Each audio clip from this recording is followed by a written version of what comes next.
আল্লাহ রাসূল সাল্লাল্লাহু আলাইহি ওয়াসাল্লাম সাহাবাদের নিয়ে বসে বসে আলোচনা করছেন। এমন সময় আলী রাদিয়াল্লাহু তাআলা আনহু রাসূলের সামনে যখন বসা আছেন, রাসূল আলীকে দেখে বলছে, ও আলী, আজকে তোমার কাছে আমি কিছু প্রশ্ন করি, সেই প্রশ্নের উত্তরগুলো দাও। রাসূল সাল্লাল্লাহু আলাইহি ওয়াসাল্লাম প্রশ্ন করলেন, ও আলী, তুমি কি জানো জান্নাতে মহিলাদের সর্দার কে হবে? আলী রাদিয়াল্লাহু তাআলা আনহু মুস্কি হেসে দিয়ে বলেন, ইয়া রাসূলুল্লাহ, জান্নাতের নারীদের সর্দার হবে আমার ঘরের বিবি, আমার স্ত্রী। রাসূল সাল্লাল্লাহু আলাইহি ওয়াসাল্লাম আবার বলেন, ও আলী, জান্নাতের যত মানুষ আসবে যুবকদের সর্দার কে হবে? আলী রাদিয়াল্লাহু তাআলা আনহু আবার মুস্কি হেসে বললেন, ইয়া রাসূলুল্লাহ, জান্নাতের যুবকের সর্দার হবে আমার কলিজার দুই সন্তান, আপনার কলিজার নাতি হাসান এবং হুসাইন রাদিয়াল্লাহু তাআলা আনহু, তারা হবেন জান্নাতের সর্দার। আল্লাহ রাসূল সাল্লাল্লাহু আলাইহি ওয়াসাল্লাম বললেন, ও আলী, জান্নাতের নারীদের সর্দার হবে তোমার স্ত্রী এবং জান্নাতের যুবকদের সর্দার হবে তোমার সন্তান। 3 নম্বর প্রশ্ন, আলী, গোটা জান্নাতের মালিক কে হবে তুমি জানো? গোটা জান্নাতের সর্দার কে হবে? যারা যুবক অবস্থায় মৃত্যুবরণ করে, ইসলামের জন্য জীবন দিয়ে যারা মৃত্যুবরণ করেছে, যে সমস্ত যুবকগুলো, ওই সমস্ত যুবকের সর্দার হবে হাসান এবং হুসাইন। কিন্তু যারা শিশু অবস্থায় মারা গিয়েছে এবং বৃদ্ধ অবস্থায় মারা গিয়েছে জান্নাতি, তাদের সর্দার কে হবে?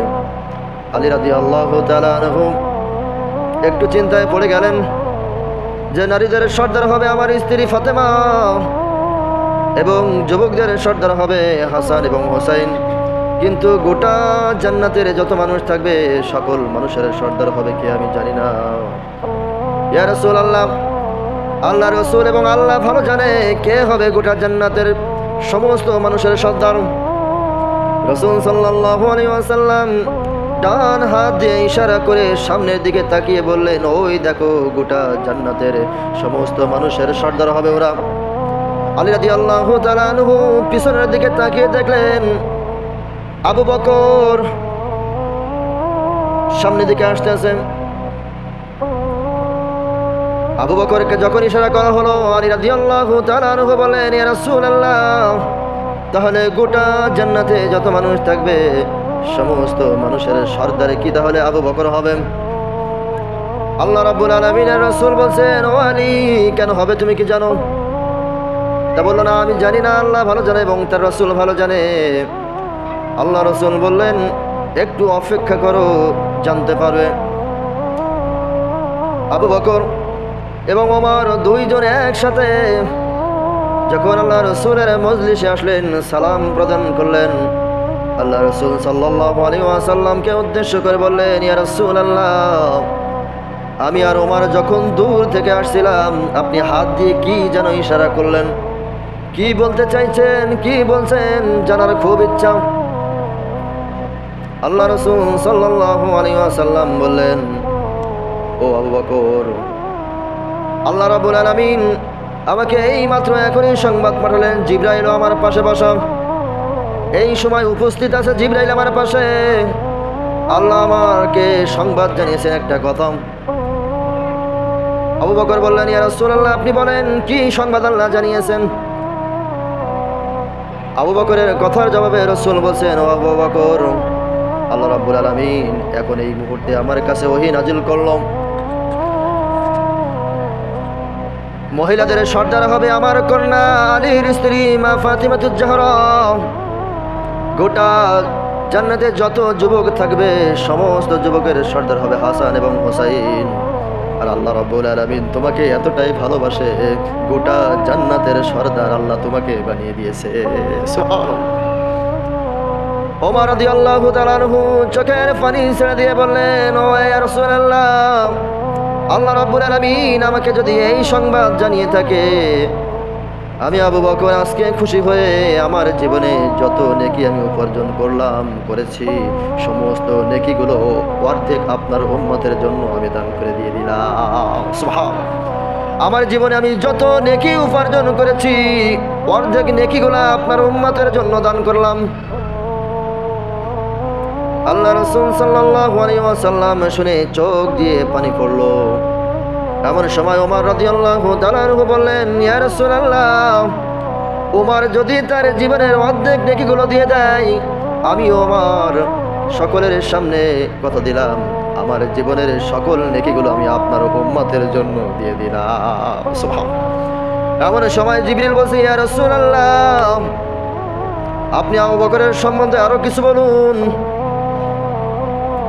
এমন সময় আল্লাহ রাব্বুল আলামিন বললেন, ও জিবরাইল, তুমি জানিয়ে দাও।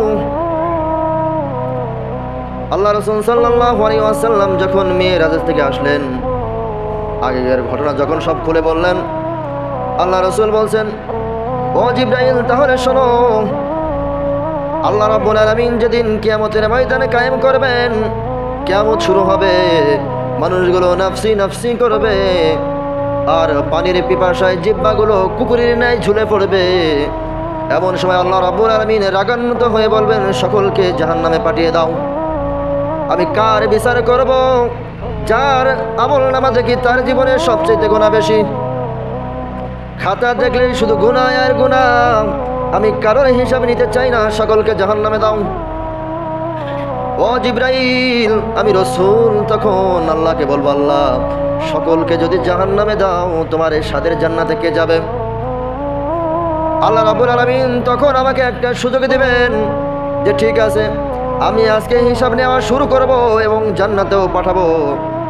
এমন একটি খাতা দেখাও যে খাতায় গুনাহ নেই, শুধু নেকি। আল্লাহ রাসূল সাল্লাল্লাহু আলাইহি ওয়াসাল্লাম ডান হাতের মুঠিটা খুলে দিয়ে আল্লাহকে দিবেন যে আল্লাহ একটা খাতা দাও। আল্লাহ রাব্বুল আলামিন ওই খাতাটা হাতে নিয়ে দেখবেন শুধু সওয়াব আর সওয়াব, নেকি আর নেকি। আল্লাহ রাব্বুল আলামিন তাকিয়ে দেখবেন এটা হলো আবু বকরের খাতা, আমল নামা। আল্লাহ রাব্বুল আলামিন আবু বকরের আমল নামা দেখে এত খুশি হয়ে যাবেন, আল্লাহ রাব্বুল আলামিন বলবেন, ঠিক আছে, আমি আবু বকরের আমল নামার খাতা দেখে এত খুশি হয়ে গিয়েছি, আজকের আবু বকরের খাতার আমলের বিনিময় আমি আল্লাহ রাব্বুল আলামিন কিছু কিছু মানুষকে আমি আল্লাহ জান্নাত দান করব। সুবহানাল্লাহ। আল্লাহ রাব্বুল আলামিন তখন হিসাব নেওয়া শুরু করবেন। জিবরাইল আলাইহিস সালাম আল্লাহ রাসূলের কথা শুনে শুনে বলছেন, ইয়া রাসূলুল্লাহ, এটা যদি হয় আবু বকরের জীবনের ইতিহাস, আজকে আবু বকর যে কথাগুলো বলছে যে আপনার উম্মতের জন্য জীবনের অর্ধেক নেকিগুলো দান করবে, এটা শুধু মুখে বললে হবে না, আপনি আবু বকরের কাছ থেকে এটা সই নেন, খাতায় একটা দরখাস্ত সই নিয়ে সাক্ষী নেন। আবু বকর কে উদ্দেশ্য করে বলল, আবু বকর, তুমি যে আমার গুনাহগার উম্মতের জন্য তোমার জীবনের নেকিগুলো আজকে দিয়ে দিলা, এটা তুমি খাতায় লিখে দিতে পারবে? আবু বকর বললেন, ইয়া রাসূলুল্লাহ, আমার জীবনের নেকি কেন, আমি আবু বকরের জীবনটাও লিখে দিতে পারি। আবু বকর নিজের হাতে সই করলেন, আমার জীবনের অর্ধেক নেকি রাসূলের উম্মতের জন্য দান করলাম। জিবরাইল আলাইহিস সালাম চোখের পলকে চিঠিটা নিয়ে আল্লাহর কাছে চলে গেলেন। আল্লাহ রাব্বুল আলামিন আবু বকরের ওই দরখাস্ত দেওয়া খাতার পরে আল্লাহ নিজে সই করে খাতাটা রেখে দিলেন। কিয়ামতের ময়দানে আমি তাদেরকে জান্নাত দান করব যারা আবু বকরের মতো জীবন গঠন করবে। আমি আবু বকরের খাতা রেখে দিলাম, এই দুনিয়ার জীবনে আবু বকরের মতো যারা জীবন চরিত্র গঠন করবে, আবু বকরের সাথেই আমি আল্লাহ রাব্বুল আলামিন সেদিন তাদের জান্নাত দান করব।